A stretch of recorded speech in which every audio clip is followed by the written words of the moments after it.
മുരളിയുടെ ഒരു കാര്യം ബിജെപിയുടെ നിയമസഭ നേതാവിനെ തെരഞ്ഞെടുത്തു കാസർഗോഡ് MLA അങ്ങനെപ്പോലെ ഇത്രയും കാലത്ത് എത്തിയിട്ടുണ്ടായ മുതിർന്ന നേതാവ് ഉണ്ടായിട്ട് എന്തുകൊണ്ടാണ് ആ ചോദിച്ചത്? ധാരാളം മുതിർന്ന നേതാക്കന്മാരുണ്ടായിരുന്ന കാലത്താണ് ഞാൻ മന്ത്രിയായത്.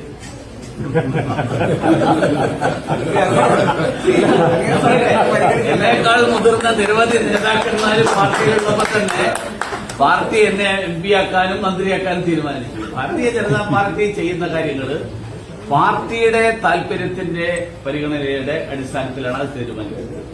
അതുകൊണ്ട് ഞങ്ങൾ 3 പേരിൽ 6 നേതാവായാലും ഞങ്ങളെല്ലാവരും ഒരുമിച്ച് ഈ ഇന്ത്യ സഖ്യത്തിനെതിരായിട്ട് നിയമസഭക്കകത്ത് പോരാടും. ഗോപകുമാർ അദ്ദേഹത്തിന്റെ സ്പീക്കർ തെരഞ്ഞെടുപ്പിന് ശേഷം നടത്തിയ പ്രസംഗത്തിൽ അദ്ദേഹം പറഞ്ഞത് 137 വേഴ്സസ് 3. അതാണ് നിയമസഭയിൽ. എന്തെങ്കിലും തർക്കം ഉണ്ടായിരുന്നോ ഈ നിയമസഭ കക്ഷി നേതാവിനെ തെരഞ്ഞെടുക്കാൻ? ഞങ്ങൾ അങ്ങനെ സീരിയസ് ആയിട്ട് ചർച്ച പോലും ചെയ്തു. 6 നേതാവിലും കൊടുക്കും.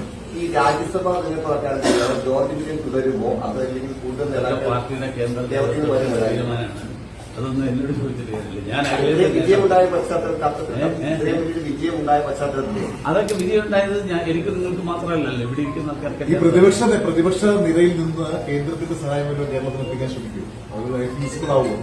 എങ്ങനെ പ്രതിപക്ഷത്താണ്, പ്രതിപക്ഷം തന്നെ പറയാം. അപ്പോൾ ആ ഒരു പ്രതിപക്ഷ നിരയിൽ നിന്ന് ഈ കേന്ദ്ര സഹായം കേരളത്തിൽ എത്തിക്കാൻ ശ്രമിക്കുമോ? അത് പോസിബിൾ ആവുമോ?